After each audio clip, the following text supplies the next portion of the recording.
بسم الله الرحمن الرحيم. ومن أحسن قولا ممن دعا إلى الله وعمل صالحا وقال إنني من المسلمين. ولله ما في السماوات وما في الأرض وإلى الله ترجع الأمور. كنتم خير أمة أخرجت للناس تأمرون بالمعروف وتنهون عن المنكر وتؤمنون بالله ولو آمن أهل الكتاب لكان خيرا لهم منهم المؤمنون وأكثرهم الفاسقون.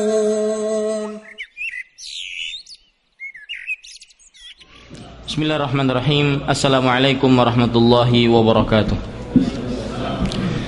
Innal hamdalillah nahmaduhu wa nasta'inuhu wa nastaghfiruh wa na'udzu billahi min shururi anfusina wa sayyiati a'malina. Man yahdihillahu fala mudilla lahu wa man yudlil fala hadiyalah. Wa ashhadu an la ilaha illallah wahdahu la syarika lah wa ashhadu anna Muhammadan 'abduhu wa rasuluh. Ya ayyuhalladzina amanu taqullaha haqqa tuqatih wa la tamutunna illa wa antum muslimun. Ya ayuhan nasu taqu rabbakumul ladzi khalaqakum min nafsin wahidah wa khalaqa minha zawjaha wa batha minhuma rijalan katsiran wa nisaa'a wattaqullaha alladzi tasaaluna bihi wal arham innallaha kana 'alaikum raqiba. Ya ayyuhalladzina amanu taqullaha wa qulu qawlan sadida yuslih lakum a'malakum wa yaghfir lakum dhunubakum. Wa man yuti'illaha wa rasulahu faqad faza fawzan 'azima. Amma ba'du. Fa inna asdaqal hadithi kitabullah wa khairal hadi hadi Muhammadin sallallahu alaihi wa ala alihi wa sallam wa syarrul umuri muhdatsatuha wa kullu muhdatsatin bid'ah wa kullu bid'atin dhalalah wa kullu dhalalatin finnar. Ikhwani rahimanillah wa iyyakum. Alhamdulillah, kita bersyukur pada Allah Subhanahu wa taala pada hari ini, hari Jumat tanggal 24 Rabiul Tsani 1431 Hijriah, kita bisa kembali duduk bersama untuk mengkaji ilmu-ilmu Islam agar keislaman kita menjadi benar-benar yang diridhai oleh Allah Subhanahu wa taala.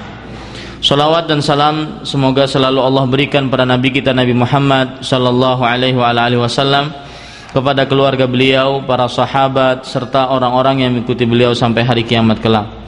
Dengan nama-nama Allah yang husna dan sifat-sifatnya yang mulia, saya berdoa semoga amalan yang kita kerjakan sekarang ini termasuk amal ibadah yang ikhlas dan diterima oleh Allah Subhanahu wa taala, dan kita mendapatkan ilmu yang bermanfaat serta bisa mengamalkan apa yang telah kita ilmui. Amin ya rabbal alamin.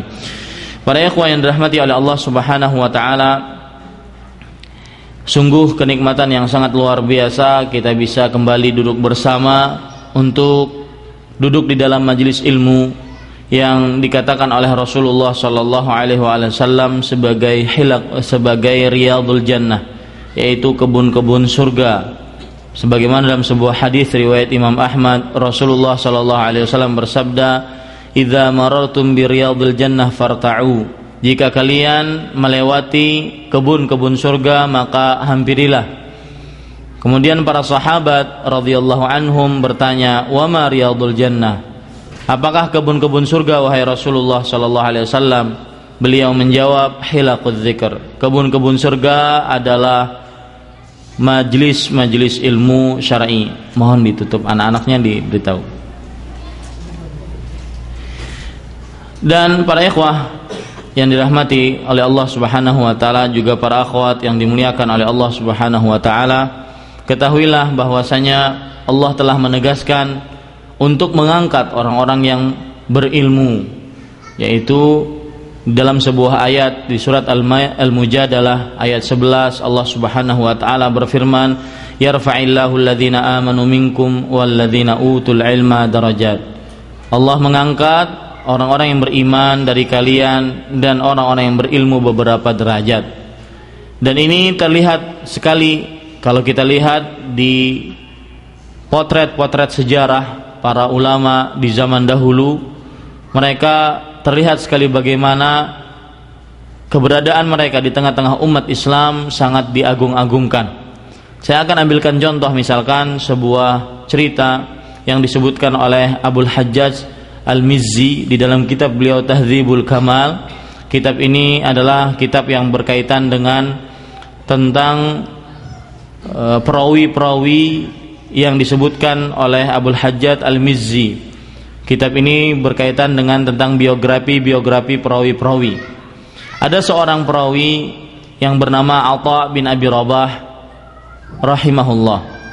Atha bin Abi Rabah ini adalah seorang alim, akan tetapi beliau berkulit hitam dan juga hidungnya di dalam beberapa riwayat disebutkan seperti kacang tanah, yaitu agak mancung ke dalam. Kita coba lihat bagaimana potret seorang Atha bin Abi Rabah rahimahullahu taala dan bagaimana Allah Subhanahu wa taala memuliakan, membesarkan dan mengagungkan Atha bin Abi Rabah di hadapan seorang khalifah. Saya akan bacakan riwayatnya. Imam Al-Mizzi berkata di dalam kitab Tahdzibul Kamal, dakhala Atha bin Abi Rabah ala Abdul Malik bin Marwan. Atha bin Abi Rabah memasuki istana Abdul Malik bin Marwan. Abdul Malik bin Marwan adalah seorang khalifah kaum muslimin pada saat itu. Wa huwa jalisun ala sariri. Dan Abdul Malik bin Marwan seorang khalifah, seorang raja, dia duduk di atas singgasananya. Wa hawalaihil asyrab min kulli batan. Dan di sekitar Atha bin Abi Rabah terdapat pembesar-pembesar dari setiap suku, dari setiap kabilah. Wa dzalika bi Makkah fi waqti hajjihi fi khilafatihi. Kejadian ini terjadi di Mekah ketika masa kekhalifahan Abdul Malik bin Marwan, ketika waktu hajian. Falamma basara bihi qama ilaihi fasallama alaihi wa ajlasa ma'ahu ala sarir. Ketika Abdul Malik sang khalifah melihat Atha bin Abi Rabah masuk ke istananya, maka Abdul Malik langsung berdiri. Kemudian sallama alaihi dan menyalami dengan hangat akan Atha bin Abi Rabah sang alim yang berkulit hitam ini. Kemudian wa ajlasa ma'ahu ala sarir, dan dia menundukkan Abdul Malik bin Marwan sang khalifah menundukkan Atha bin Abi Rabah di sampingnya di singgasananya. Wa qa'ada baina yadayhi, dan Abdul Malik bin Marwan sang khalifah duduk di depan Atha bin Abi Rabah. Jadi seakan-akan Atha bin Abi Rabah adalah rajanya dan Abdul Malik adalah rakyatnya. Kemudian Abdul Malik bin Marwan berkata, "Ya Aba Muhammad, hajatuka." Kata sang khalifah, "Wahai Abu Muhammad," yaitu Atha bin Abi Rabah kunyahnya, "Wahai Atha bin Abi Rabah, apa sih keperluanmu datang ke istanaku?" Kemudian Atha bin Abi Rabah berkata, "Ya Amirul Mu'minin, ittaqillaha fi haramillah wa harami rasulih." Wahai pemimpin orang-orang yang beriman, takutlah kepada Allah di dalam pengurusan Masjidil Haram Mekah dan Masjid Nabawi Rasulullah sallallahu alaihi wasallam. Fata'ahadahu bil imarah. Kemudian Atha bin Abi Rabah mengingatkan Abdul Malik bin Marwan sang khalifah untuk selalu mengurusnya, kemudian memakmurkannya dan membangunnya serta memperluasnya. Kemudian kata Atha bin Abi Rabah, "Wattaqillaha fi auladil muhajirin wal ansar." Wahai Abdul Malik bin Marwan, pemimpinnya orang-orang beriman, bertakwalah kepada Allah di dalam perkara pengurusan anak-anak kaum muhajirin dan ansar.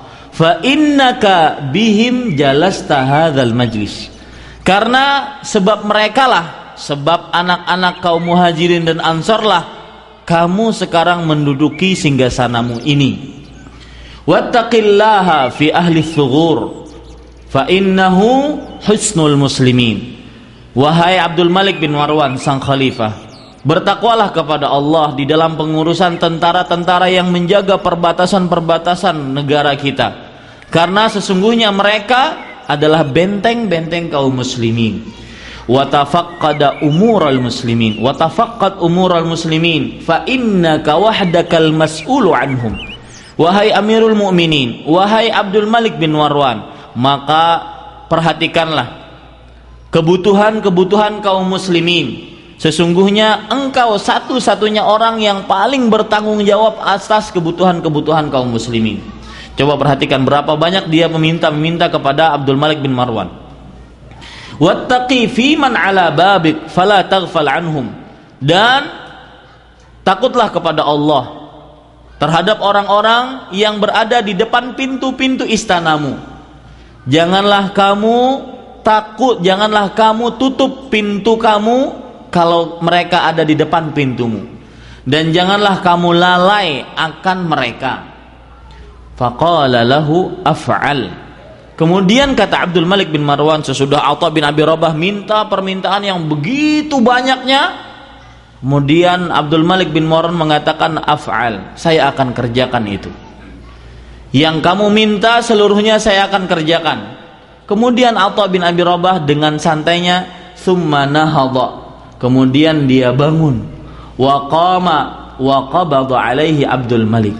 Kemudian dia bangun ingin pergi. Kemudian Abdul Malik sang khalifah memegang tangannya Atha bin Abi Rabah dan berkata, "Ya Aba Muhammad, innama sa'altana hawaija ghairik wa qad qadainaha, fama hajatuka." Ini inti pembicaraan kita. Wahai Abu Muhammad, wahai Atha bin Abi Rabah, yang kamu minta kepada kami tadi adalah kebutuhan orang lain, kebutuhan kaum muslimin, kebutuhan tentara-tentara penjaga, kebutuhan anak-anak kaum muhajirin dan ansar, kebutuhan Masjidil Haram, Masjid Nabawi, kebutuhan orang lain. Sekarang hajatmu, kebutuhanmu apa? Coba sebutkan di hadapan kami akan kabulkan, kami akan usahakan ada. Apa yang dijawab oleh Atha bin Abi Rabah? Perhatikan bagaimana agungnya ilmu. Atha bin Abi Rabah berkata, "Mali ila makhluqin hajatun." Aku tidak membutuhkan satu keperluan pun terhadap seorang makhluk pun. Aku tidak membutuhkan satu keperluan pun terhadap seorang makhluk pun. Tsumma kharaj, lalu keluar dengan nyamannya dia keluar istana. Setelah meminta keperluan seluruh kaum muslimin, mengingatkan pemimpin kaum muslimin, kemudian dia keluar dan di akhir dia berkata, "Mali ila makhlukin haja." Aku tidak membutuhkan satu keperluan pun terhadap seorang makhluk pun. Lalu Abdul Malik bin Marwan berkata, perhatikan, "Wa abi hadza wa abika syarab, hadza wa abika su'dat." Wahai pembesar-pembesarku, inilah yang disebut dengan kemuliaan dan inilah yang disebut dengan kepemimpinan. Dengan nyamannya minta hajat keperluan kaum muslimin, kemudian dia pulang. Ketika ditanya, "Minta apa kamu?" "Saya tidak butuh sama ente." Ilmu, orang yang berilmu seperti itu. Ini bagaimana agungnya orang-orang yang mempunyai ilmu di sisi Allah Subhanahu wa taala. Dia akan dicari dan bukan mencari.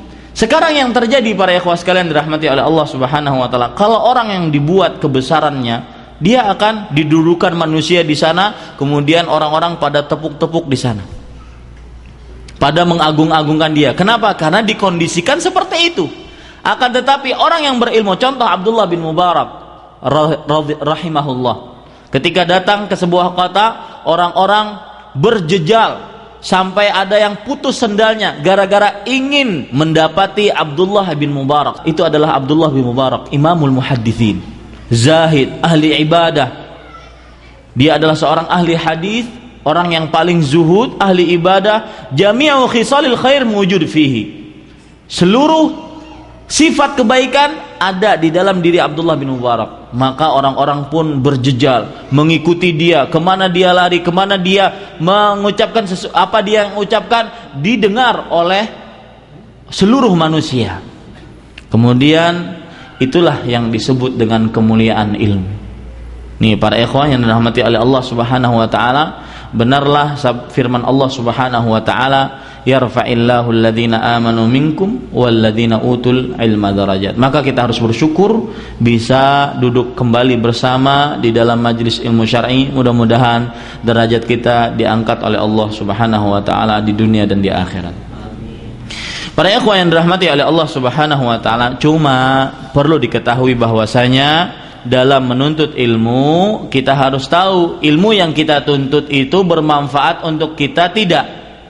Maka para ulama diantaranya di dalam kitab Hilyatu Talibil Ilm menyebutkan alamatu al-ilmin nafi', tanda-tanda ilmu yang bermanfaat. Catat baik-baik, ada 6 tanda. Yang pertama, al-amalu bihi. Tanda-tanda ilmu yang bermanfaat, perhatikan kepada diri kita. Ketika kita mendapatkan ilmu yang bermanfaat, apakah kita mengamalkan ilmu tersebut? Kalau seandainya ilmu yang kita dapatkan dan kita amalkan, maka itulah yang ilmu yang bermanfaat. Yang kedua, karahiyatu tazkiyah wal madah wat takabburu 'alal khalq. Membenci atau kebencian untuk disucikan, mendapatkan pujian dan bersombong di hadapan makhluk.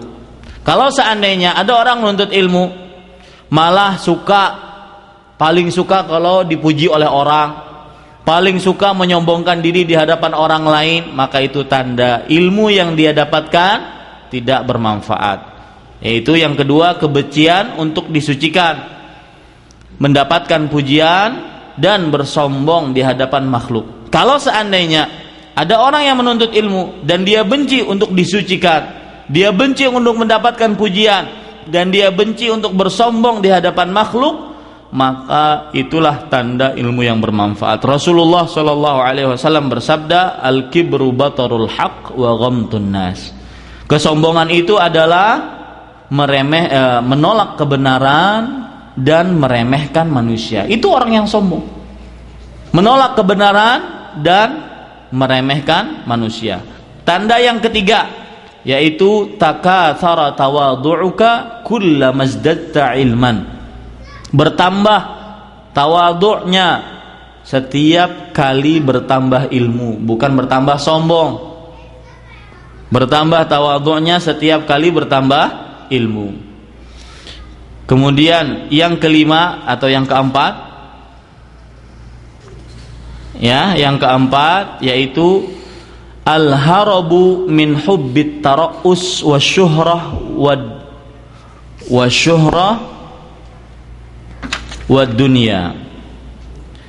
Menjauh dari kecintaan untuk menjadi pemimpin, untuk mendapatkan kekuasaan, kemasyhuran dan kenikmatan dunia.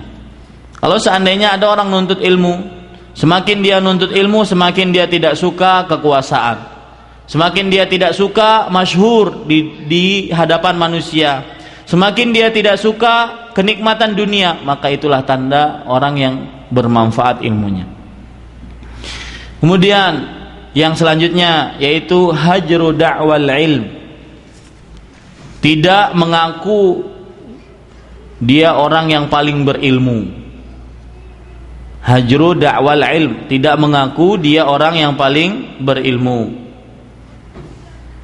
Ini yang keempat, yang kelima.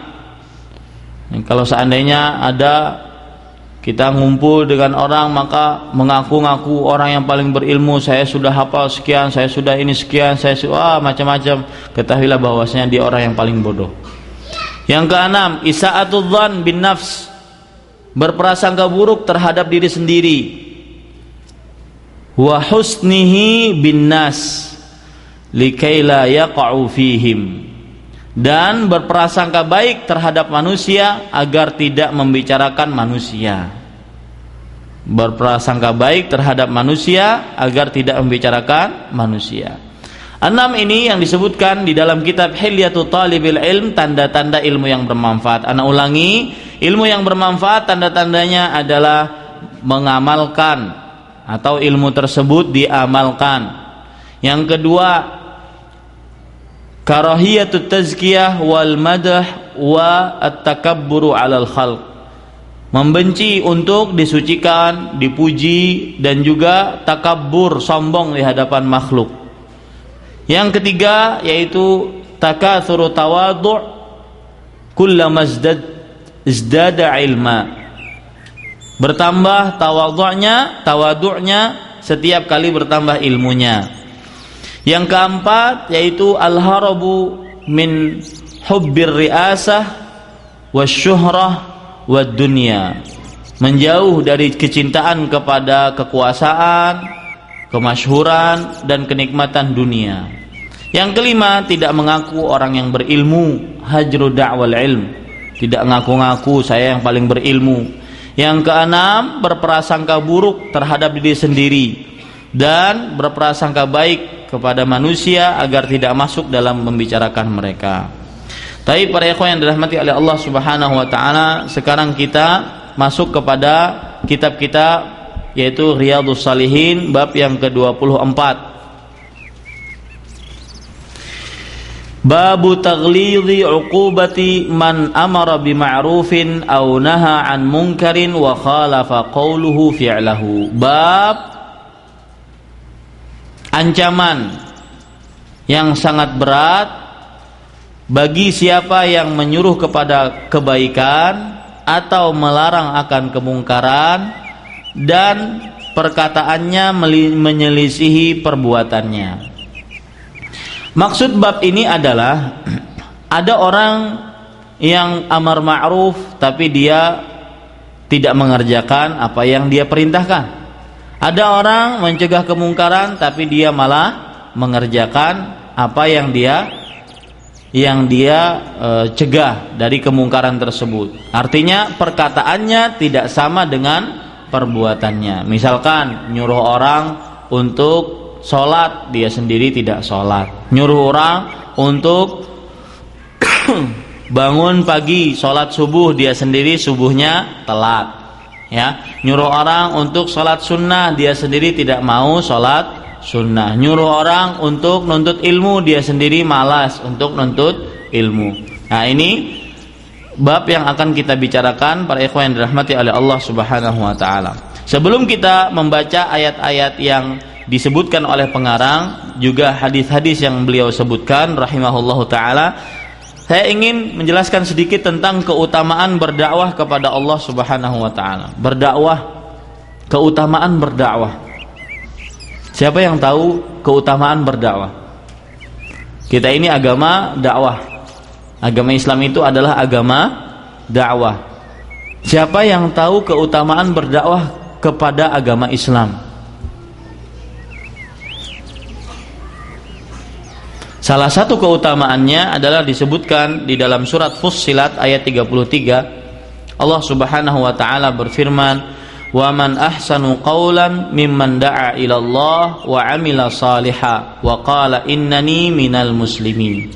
Artinya, wa man ahsanu, siapakah yang paling baik perkataannya dari orang-orang yang mengajak, menyeru kepada Allah Subhanahu wa taala, wa 'amila shalihan, dan beramal saleh, wa qala innani minal muslimin, dan dia mengatakan sesungguhnya aku termasuk orang-orang yang Islam.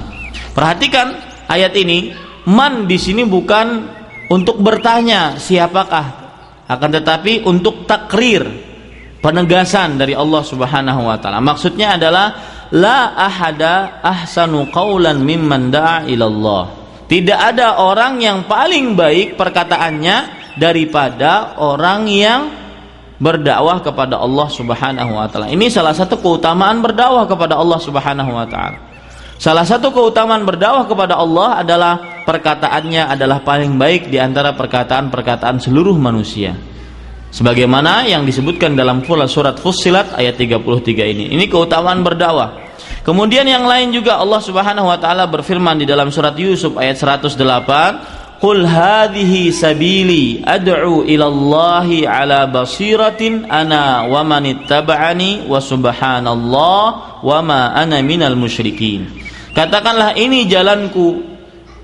Ini siapa yang berkata ini? Allah Subhanahu wa taala menyuruh berkata kepada siapa? Kepada Rasulullah sallallahu alaihi wasallam. Wahai Nabi Muhammad sallallahu alaihi wasallam, katakanlah, inilah jalanku. Apa jalan Rasulullah sallallahu alaihi wasallam? Ad'u ilallah. Berdakwah kepada Allah Subhanahu wa taala. Artinya, orang yang berdakwah kepada agama Allah, berdakwah di jalan Allah Subhanahu wa taala, maka berarti dia sudah menjalani jalannya Rasulullah sallallahu alaihi wa ala alihi wasallam. Jadi para ikhwan yang dirahmati oleh Allah Subhanahu wa taala, keutamaan berdakwah sangatlah besar. Dan orang yang berdakwah dia akan mendapatkan pahala yang sangat banyak. Di antaranya, kalau dia menyuruh seseorang untuk mengerjakan suatu amal kebaikan, maka ketika amal kebaikan tersebut terlaksana, maka dia akan mendapatkan pahalanya tanpa mengurangi pelaku amal kebaikan tersebut. Hal ini sebagaimana yang disebutkan dalam hadis yang diriwayatkan oleh Imam Muslim dari sahabat Abdullah bin Mas'ud radhiyallahu anhu, Rasulullah sallallahu alaihi wasallam bersabda, "Man dalla ala khairin falahu mithlu ajri fa'ilihi." Barang siapa yang menunjukkan akan kebaikan, maka baginya seperti pahala pelakunya. Nah, ini menunjukkan para ikhwah sekalian keutamaan berdakwah kepada Allah Subhanahu wa taala. Apa saja yang kita dakwahkan, kalau yang kita dakwahkan dikerjakan oleh orang-orang yang mendengar dakwah kita akan mendapatkan pahalanya tanpa mengurangi pahala pelaku yang kita perintahkan tersebut. Ini para ikhwah yang dirahmati oleh Allah Subhanahu wa taala. Makanya para orang Arab mengatakan, yamutul alim wa yabqa kitabuhu. Seorang alim meninggal dan yang tersisa adalah kitabnya. Sekarang kitab yang kita baca ini apa namanya? Kitab Riyadhus Shalihin, dikarang oleh Imam Nawawi pada abad ke-7 Hijriah. Ya, karena beliau meninggal di tahun 600 sekian. Abad ke-7 Hijriah. Kitabnya di abad ke-14, 700 tahun setelah beliau meninggal masih dibaca. Beliau sudah di dalam kubur beliau, pahalanya akan terus sampai detik ini, sampai setiap kali dibaca kitab beliau. Makanya orang Arab mengatakan yamutul alim wa yabqa kitabuhu. Ya. Artinya apa? Seorang alim meninggal dan yang tersisa adalah kitabnya.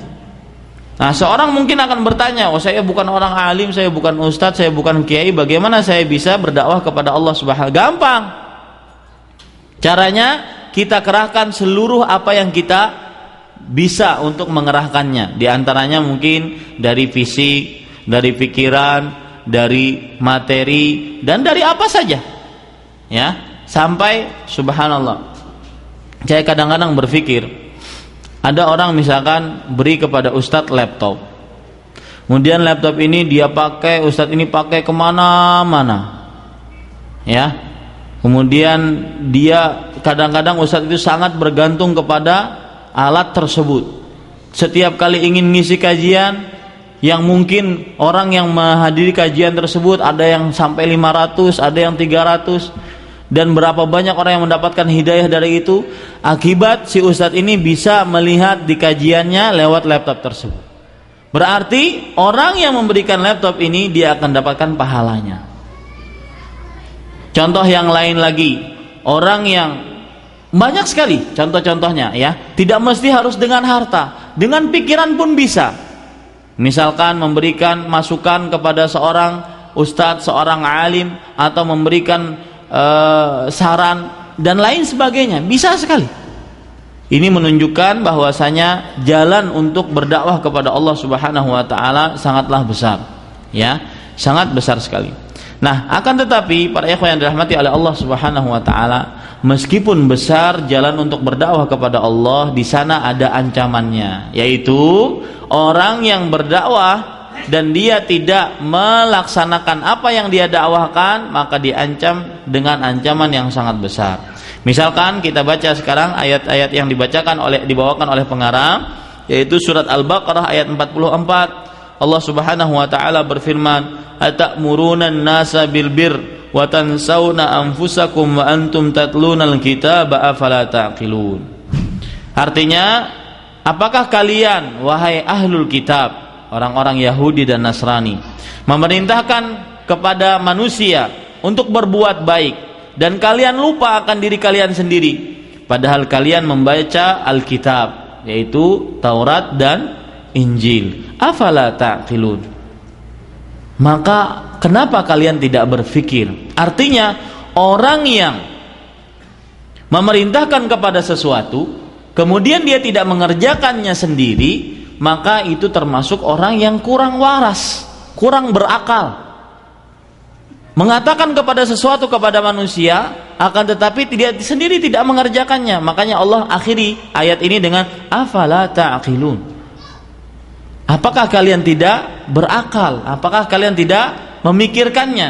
Ini berarti orang yang memerintahkan kepada sesuatu, kemudian dia tidak mengerjakan apa yang dia perintahkan tersebut, maka itu termasuk orang yang tidak waras, ya.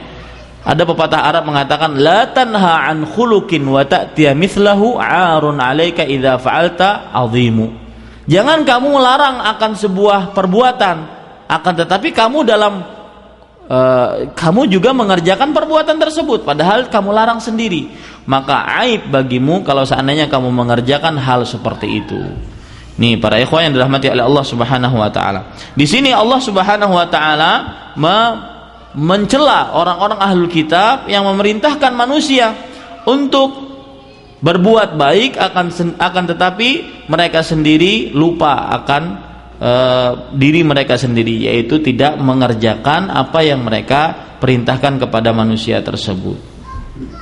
Ayat yang selanjutnya yang dibawakan pengarang yaitu surat As-Saff ayat 2 sampai 3. Allah Subhanahu wa taala berfirman, "Ya ayyuhalladzina amanu lima taquluna ma la taf'alun kabura maqtan 'indallah an taqulu ma la taf'alun." Wahai orang-orang yang beriman, kenapa kalian mengatakan sesuatu yang kalian tidak kerjakan? Maka sungguh besar kemurkaan Allah bagi kalian ketika kalian mengatakan sesuatu yang tidak kalian kerjakan. Di sini Allah Subhanahu wa taala mengingkari dengan seingkar-ingkarnya, mencela orang-orang yang menjanjikan sesuatu janji atau mengatakan sesuatu perkataan dan dia tidak menunaikan perkataannya tersebut. Dan ini sifatnya orang-orang munafik. Oleh sebab itulah Allah Subhanahu wa taala menegaskan akan pengingkaran ini dan penegasan ini agar mereka benar-benar kembali kepada Allah Subhanahu wa taala. Artinya mereka mengatakan dan mereka melakukan apa yang mereka katakan. Jangan hanya berkata saja tanpa ada amalannya. Ini tadi salah satu contoh ilmu yang tidak bermanfaat, yaitu mengilmui saja tetapi tidak diamalkan. Kemudian para ikhwan yang dirahmati oleh Allah Subhanahu wa taala, pengarang kemudian menyebutkan surat Hud ayat 88, yaitu Allah Subhanahu wa taala memberitahukan tentang kabar Nabi Syuaib sallallahu alaihi wasallam. Yaitu Nabi Syuaib alaihi salatu wasallam, beliau mengatakan sebagaimana yang disebutkan dalam surat Hud ayat 88, "Wa ma uridu an ukhalifakum ila ma anhaakum anhu." Artinya, aku tidak ingin menyelisihi kalian kepada sesuatu yang telah aku larang kalian untuk mengerjakannya. Maksud daripada perkataan Nabi Hud ini disebutkan oleh Allah, Nabi Syuaib ini disebutkan oleh Allah Subhanahu wa taala, artinya adalah kata Nabi Syuaib, aku larang kalian akan sesuatu, tetapi malah aku mengerjakan sesuatu yang aku larang kalian untuk mengerjakan tersebut. Nah, ini menunjukkan bahwasanya seorang dai kepada Allah, seorang ahli dakwah, ya, itu tidak boleh dia mendakwahkan sesuatu kemudian dia menyelisihi akan dakwahnya yang dia dakwahkan tersebut. Dia memerintahkan akan sesuatu kemudian dia meninggalkannya. Dia melarang akan sesuatu kemudian dia mengerjakannya. Itu dilarang dalam agama Islam dan termasuk sifat orang-orang munafik. Ya, sifatnya orang-orang munafik. Tapi sebagaimana dalam sebuah hadis yang diriwayatkan oleh Imam Bukhari dan Muslim dari Abu Hurairah radhiyallahu anhu, Rasulullah sallallahu alaihi wasallam bersabda, ayatul munafiqi thalathun, idza haddatsa kadzab wa idza wa'ada akhlaf wa idza tumina khan. Artinya tanda-tanda seorang munafik itu ada 3. Jika dia berbicara maka dia akan berdusta, dan jika dia berjanji dia akan ingkar, dan jika dia diberikan amanat dia akan berkhianat. Nah, orang-orang yang berdakwah mengajarkan amar ma'ruf kemudian dia meninggalkan ma'rufnya, atau nahi mungkar kemudian dia mengerjakan mungkarnya, ini termasuk sifatnya orang-orang munafik. Taib. Kemudian pengarang menyebutkan sebuah hadis, yaitu dari Abu Zaid Usamah ibnu Zaid ibnu Harithah radhiyallahu anhuma, beliau berkata, sami'tu Rasulullah sallallahu alaihi wasallam yaqul, aku telah mendengar Rasulullah sallallahu alaihi wasallam bersabda. Ini hadis menunjukkan tentang ancaman orang yang beramar ma'ruf kemudian dia tidak mengerjakan ma'rufnya, atau bernahi mungkar kemudian dia melakukan mungkarnya. Perhatikan, yu'ta birrajuli yaumal qiyamah fayulqa finnar. Akan didatangkan seseorang pada hari kiamat kemudian dimasukkan ke dalam neraka. Ya, ada orang didatangkan kemudian dimasukkan ke dalam neraka. Fatandaliqu aqtabu batnihi. Kemudian usus-usus yang ada di dalam perutnya itu keluar, ya, berserakan. Fayaduru biha kama yadurul himar firraha. Kemudian dia berkeliling-keliling dengan usus tersebut sebagaimana keledai berkeliling-keliling di tempatnya. Fayajtami'u ilaihi ahlin nar fayaqulun ya fulan malaka. Kemudian penghuni neraka mengerumuni dia, berkumpul melihati dia. Kemudian penghuni neraka berkata, wahai fulan, apa yang terjadi terhadapmu? Alam taku ta'muru bil ma'ruf wa tanha 'anil munkar. Bukankah engkau dulu memerintahkan akan kebaikan dan melarang akan kemungkaran ketika di dunia? Kemudian orang ini menjawab, fayaqul bala kuntu amuru bil ma'ruf wa la ati wa anha 'anil munkar wa ati. Muttafaqun alaih. Orang ini menjawab, iya, aku dulu di dunia memerintahkan akan kebaikan dan akan tetapi aku tidak mengerjakannya, dan melarang akan kemungkaran akan tetapi aku mengerjakannya. Hadis ini diriwayatkan oleh Imam Bukhari dan Muslim. Dan ini penting para ikhwah sekalian dirahmati oleh Allah Subhanahu wa taala. Jangan sampai kita termasuk orang-orang yang seperti ini, memerintahkan akan kebaikan tetapi kita tidak mengerjakannya, atau melarang akan kemungkaran kita mengerjakannya. Terakhir sebelum ana tutup, amar ma'ruf nahi mungkar terutama di dalam keluarga sangat perlu. Kadang-kadang suami istri jarang sekali terjadi amar ma'ruf nahi mungkar, padahal sangat diperlukan amar ma'ruf nahi mungkar antara suami dan istri, atau antara bapak dengan anaknya, atau antara ibu dengan anaknya. Jangan sampai kita tidak beramar ma'ruf nahi mungkar. Ada sebuah hadis riwayat Imam Muslim bahwasanya kiamat itu akan didirikan atau akan dibangkitkan dalam keadaan manusia syirarul khalq, yaitu manusia yang paling buruk akhlaknya.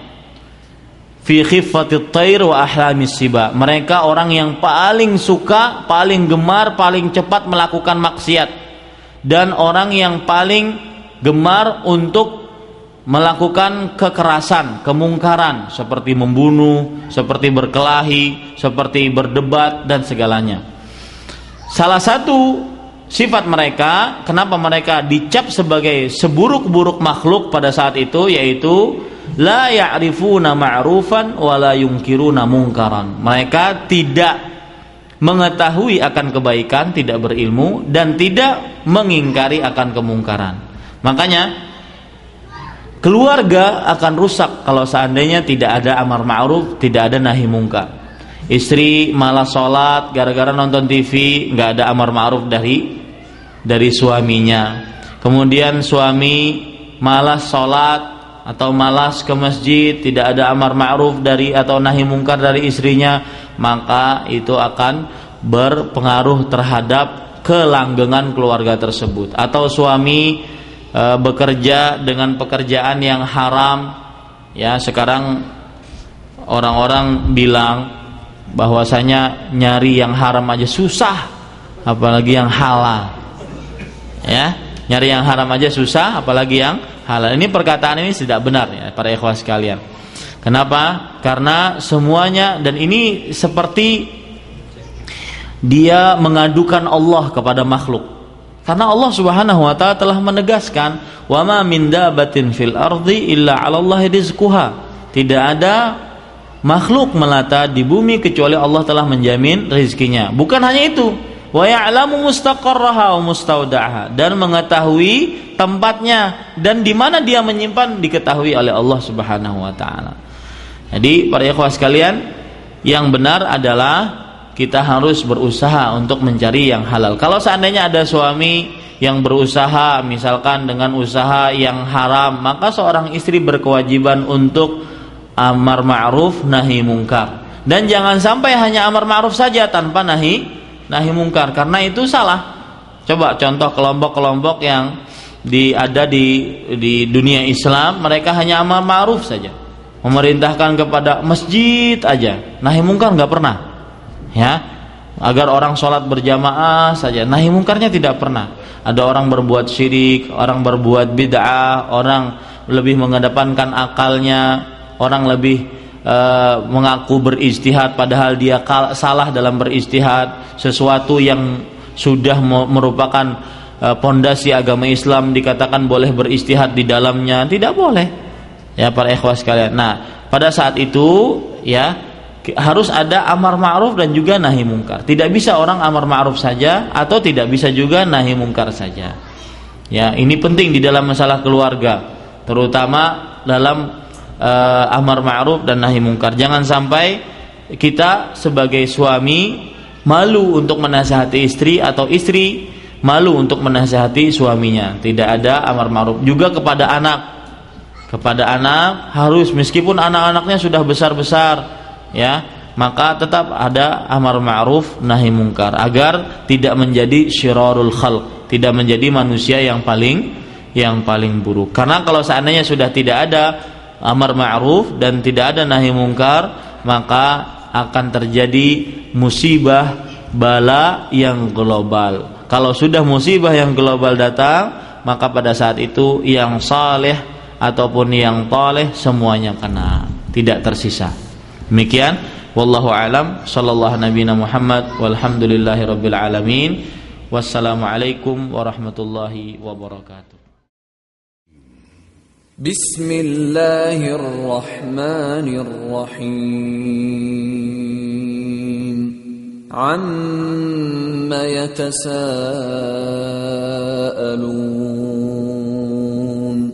'anil naba'il 'azim